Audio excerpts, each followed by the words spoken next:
여러분 안녕하세요. 9월 8일 방송을 시작하겠습니다. 제가 외부에 일정이 있어서 방송 시간이 좀 늦었습니다. 연준 부의장, 디지털 달러 서비스 연준이 아닌 민간 은행에 맡겨야. 레이널 브레너스 연준 부의장이죠. 자, 내용을 좀 보게 되면요. 디지털 달러를 기반으로 한 서비스는 연준이 아닌 민간 은행이 취급해야 한다고 내다봤다. 뉴욕에서 은행 정책 연구소가 주최한 컨퍼런스에 참석해서 중앙은행이 연구해야 할 과제는 디지털 달러가 앞으로 어떤 역할을 할 것인지와 금융 시스템 인프라의 미래라며, 중앙은행은 디지털 달러 서비스 도입에 대한 논의의 일환으로 송금 한도가 있는 기존 개정을 검토할 필요가 있다. 지난 8월 브레이너드 부의장은 내년 5월에서 7월 사이에 실시간 디지털 결제 시스템인 FedNow 서비스가 시작될 것이라고 밝힌 바 있다. FedNow가 송금 한도나 속도에 제한이 있는 기존 금융 시스템의 취약성을 줄일 수 있을 것으로 기대하고 있다. FedNow가 디지털 달러가 직면한 여러 문제를 해결할 수 있을 것. 미셸 보면 연준 이사도 비슷한 언급을 하였죠. 자, 이 부분에 계속해서 언급드리고 있지만 리플과 XRP가 있다. 디지털 달러 CBDC. 자, 달러의 CBDC는 리플과 XRP가 있다. ISO 2002가 있다. 이미 오래전부터 준비가 돼 왔다. 자, 그래서 이 부분에 대해서 미디어에 나와서 언급을 하고 있는 거고요. 실제 사람들은 이 뉴스를 봤었을 때 어떤 의미를 가지고 있는지 이해를 못할 거예요. 왜냐하면 그 이면에 보게 되면 현재 나와 있는 통화 정책에 대한, 통화 시스템에 대한 한계가 봉착을 해왔죠. 이미 금리가 0%, 마이너스 금리 저점을 찍고 올라가서 3%, 플러스 마이너스 알파라는 거는요. 다음번에는 마이너스 제로 금리가 다시 올 수밖에 없겠죠. 제로 금리라는 건 이미 현 통화 시스템에 대한 한계에 봉착을 하였다. 그리고 재정 정책도 현재 정부 부채가 너무나 과도합니다. 그리고 현재 나올 수 있는 CBDC의 배경과 이런 모든 부분들에 대해서 이해를 하지 못하고 있을 거예요. 그래서 이 세상이 오는 걸 우리는 인지하고 있죠. 그렇기에 다가올 세상을 준비할 수 있다고 생각을 합니다. 자, 중국 매체 1달러 7위안 시대 목전해졌다. 이게 무슨 뜻이죠? 여러분, 제 방송을 보시는 분들은 경제를 보는 눈이, 돈을 이해하는 눈이, 우리가 돈이 뭔지 모르고 살았어요. 돈에 대해서, 물질에 대해서 그렇게 절박하면서 정작 돈이 무엇인지 우리는 이해를 못하고 배우지도 못했죠. 금융이 무엇인지도 모르고 살았습니다. 신용 창조, 대출이 뭔지, 통화량이 뭔지, 통화 정책이 뭔지 제 방송을 꾸준히 보셨던 분들은 이제 이해를 하시고 계실 거라 저는 생각을 합니다. 1달러 7위안 시대는 무슨 뜻이냐? 바로 중국 위안화의 약세란, 대표적인 약세란 소리예요. 중국 위안화가 약세라는 거는요, 신흥국 통화가 약세이다. 그래서 이와 연동된 바로 전 세계 대한민국 통화를 위시해서 약세에 있다는 부분이죠. 이게 약세라고 한다면 디지털 또는 다시 한번 정정해서 위안화가 약세라고 한다면 전 세계 금융시장에 들어가 있는 자금들도 그다지 좋지 못한 흐름을 보입니다. 첫 번째로 중국의 수출 경쟁력이 무지하게 세져요. 위안화가 약세가 되면. 그러면 전 세계의 그런 수출하는 국가들은 위안화와 중국 제품과 붙어야 됩니다. 안 그래도 원가 경쟁력이 딸리는데, 그렇기에 첫 번째 실물 경제에 좋지 않은 부분을 미친다. 두 번째, 전 세계에 포진되어 있는 위안화의 자금들이 약세가 되면 위안화 자금들을 그대로 손해겠죠. 그래서 빠져나오는, 전 세계에 들어갔던 위안화의 자금들이 빠져나오는, 그렇게 금융시장이 크게 흔들거릴 수 있습니다. 그리고 위안화, 신흥국 통화가 약세라는 거는요, 반대편에 있는 주식과 코인의 약세를 뜻한다는 거죠. 이 큰 그림을 보실 줄 있어야 된다.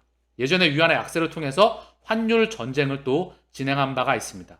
지금은 바로 연준이 엄청난 자이언트 스텝, 빅 스텝을 넘어서 자이언트 스텝을 했기에 바로 초강세가, 달러 초강세를 넘어서 킹 강세에 있는 부분이죠.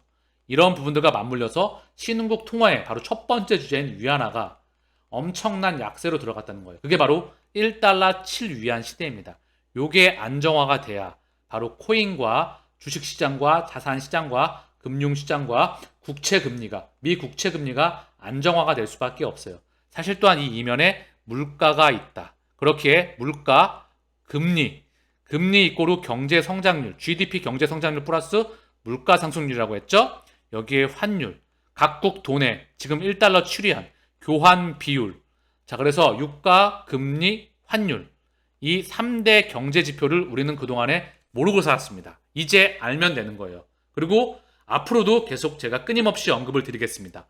이 1달러 추리한 시대, 법정화폐의 넥스트 시대를 준비하는 게 리플과 XRP를 통해서 바로 첫 번째로 준비하는 게 바로 우리 투자자들이니까요. 자, 시장 지표 좀 잠깐 보고 갈게요. 미국 원달러 환율, 원화가 10년 이상, 13년 동안 그 이상 가장 큰 강세예요. 지금 이 보게 되면 엄청난 슈팅이 나는데 이거보다 살짝, 정말 살짝 미세하게 차익 실현이 나왔습니다. 그러면서 증시가 오늘 하루 반등 나왔어요. 달러의 가격도 109.83. 정말 엄청난 킹 강세였다가 정말 살짝 꺾였습니다. 그래서 미국 증시와 전 세계 증시가 반등이 나왔어요. 해외 증시를 보면 다우가 1.4, 나스닥이 2.14, S&P가 1.83, 니케이가 2.31 반등을 했고요. 더불어 국내 증시 또한 코스피가 0.33, 코스닥이 1.25 상승 마감을 하였습니다. 그리고 코인 시장의 흐름을 보게 되면 비트코인이 살짝, 정말 살짝 반등을 했어요. 크게 반등하고 현재 정체되어 있는 모습이죠. 그리고 리플은 462원, 살짝 반등해 있다. 코인 시장 또한. 그러나 중요한 건 항상 추세의 큰 흐름을 봐야 된다고 했죠. 이 달러에 요 슈팅 나왔던 부분이 차익 실현이 그대로 나와야 되고요. 원화가 강사가 된다는 거죠. 달러가 지금 보면 이 차익 실현이 나와야 된다. 요 부분이 꺾여야 된다. 그래야 증시와 코인 시장이, 자산 시장이 돌아 나갈 수가 있다. 지금은 매크로 지표가 굉장히 불확실해 보이고 변동성이 크고 온통 악재가 뒤덮여져 있지만 어느 순간에 돌아 나갈 수 있는 흐름을 기다려야 된다. 그리고 이런 걸 다 빼더라도 제가 말씀드렸죠? 이 시장은 100배 이상, 그것도 최소로 100배 이상 커진다. 빠지면 기계적으로 생각하지 않고 월급처럼 적립식으로 적금 붙듯이 저축하듯이 훌륭한 투자 대상을 모아갈 수 있는 기회로 활용하면 됩니다. 그게 사실 투자의 본질입니다. 자, 연준 신임 부의장 마이클 바저, 의회 결제수단 스테이블 코인 규제 신속하게 통과시켜야. CNBC에 따르면 전 리플 이사회 멤버이자 현 연준 금융감독 담당 부의장인 마이클 바가 취임 후 첫 연설에서 암호화폐에 대한 규제 감독이 더 필요하다고 말했다. 이날 정책 연설을 통해 스테이블 코인, 기후 변화 대비, 금융산업의 안정성 및 공정성에 대한 조치를 촉구했다. 마이클 바는 의회는 스테이블 코인 혹은 다른 자산에 고정된 암호화폐에 대한 포괄적인 규제를 제정해야 한다. 특히 결제 수단으로 디자인된 스테이블 코인에 대한 규제를 신속하게 통과시켜야 한다며 암호화폐 산업 및 이로 인한 각종 리스크에 대한 조사를 강화해야 한다. 규제되지 않은 것과 규제되지 않은 다른 것과 마찬가지로 스테이블 코인은 재정적 안정성 리스크를 초래할 수 있다. 은행이 암호화폐의 리스크 통제를 위해 함께 노력할 것. 암호화폐와 스테이블 코인의 부상은 자체적인 암호화폐를 모색하고 있는 연준에게도 도전 과제를 안겨줬다고 전했다. 자, 이미 리플의 전 이사회 멤버였던 마이클 바가 연준의 부의장으로 입성해 있습니다. 미국 중앙은행 페드에서 FOMC에서 금리를 올리냐 또는 금리의 폭이 가속화되느냐 어떠한 말을 하느냐에 인해서 달러의 가격과 미국 국채 금리와 자산 시장과 실물 경제와 코인 시장이 요동을 치죠. 이 바로 미국 중앙은행의 부의장에 리플 보이시죠? 딱 하고 리플 전 이사회 멤버, 바로 이분이 연준 신임 부의장으로 갔다는 거죠. 한 명 한 명이 리플과 XRP가 무관하지가 않다. 다시 한번 언급드리지만 전 세계의 글로벌 금융 기득권에 동의가 있어야 CBDC의 노일 설계 이유가 있는 겁니다. 각 국가별 거액 결제용의 CBDC를 옮기는 작업을 과연 어떤 디지털 코인이 진행을 할 수 있겠습니까? 그건 그들의 동의가 있어야 한다. 당연한 부분이죠. 기축통화를 갖고 가기 위해선 지금도 미국이 전에 영국이었죠? 미중 패권, 위안화의 그런 위상을 높이기 위해서 많은 부분을 진행했었죠. 참고사항으로 그냥 언급을 드립니다. 자, 중국이 전 세계에다가 육해상 실크로드를 깔았죠. 그래서 AIIB, 아시아 인프라 투자은행. 그래서 자, 동남아시아와 그리고 제3세계에다가 인프라를 막 축적을 했죠. 그래서 중국 내에 있는 공급 과잉된 그런 제조업의 물질, 그런 뭐 석탄이건 석유건 그런 제품들을 가지고 까는 거예요. 이걸 공급 과잉이 된 걸 처리를 첫 번째로 하고요. 두 번째, 위안화의 국제화를 처리한다. 그리고 아시아 인프라 투자은행을 통해서 돈을 빌려주고 돈을 못 갚게 되면 그 나라의 국가에다가 깃발을 꼽아놓는 작업을 하고 있는 거죠. 중요한 건 이 국제결제 통화의 다음 그림을 CBDC가 전 세계 은행들이 준비하고 있다. 전 세계 중앙은행들의 CBDC에 이 거액 결제형을 옮기는 작업은 바로 리플과 XRP가 하고 있다. 그 부분을 우리가 인지하느냐, 인지하지 못하느냐, 확신하느냐, 확신하지 못하느냐에 따라서 내 마음이 흔들리냐, 흔들리지 않느냐가 결정이 되겠죠. 인도 중앙은행 부총재, 연내 디지털화폐 파일럿 프로젝트 출범. 자, 인도 중앙은행 부총재가 CBDC 파일럿 프로젝트 출범한다는 소식이에요. 연내에. 그래서 인도 매체에 따르면 인도 중앙은행 부총재가 이날 개최된 인도 아이디어 서밋에 참석해서 연내에 CBDC 파일럿 프로젝트를 출범할 것이라고 말했다. CBDC는 국경 간 지불을 집행하기 위한 가장 효율적인 시스템이다. 인도의 CBDC는 리플과 무관하지 않습니다. 자, 오랜 기간 동안 준비되었죠. 그래서 이 부분에 대해서 인도 또한 계속해서 인프라가 확장되어 나가고 있고 차근차근 그 시기가 다가오고 있다. 무슨 뜻이죠? 제가 CBDC 언급을 제 방송 중에서 상당히 많이 언급을 합니다.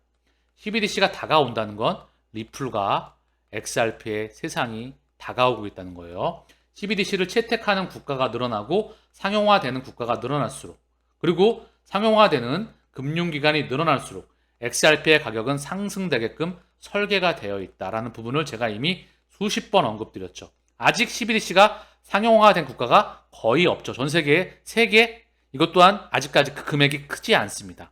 진짜는 국제결제통화를 사용하는 미국, 유럽, 일본, 중국에 상용화가 되면서 은행에 CBDC가 꽂히게 될 때, 그리고 CBDC가 국경 간 결제에 바로 이동에 송금에 사용하게 될 때, 브릿지로서 XRP가 사용되게 될 때, 그때는 진짜 1만 달러 설이라는 게 있죠. 요거는 그냥 설이고요. 설계가 됐던 이유 하나의 그냥 예시고, 중요한 건 계속해서 사용량이 커질 때마다 계속해서 확장되기 때문에 바로 100만 분의 1까지 드랍 방식으로 설계가 되어 있는 겁니다.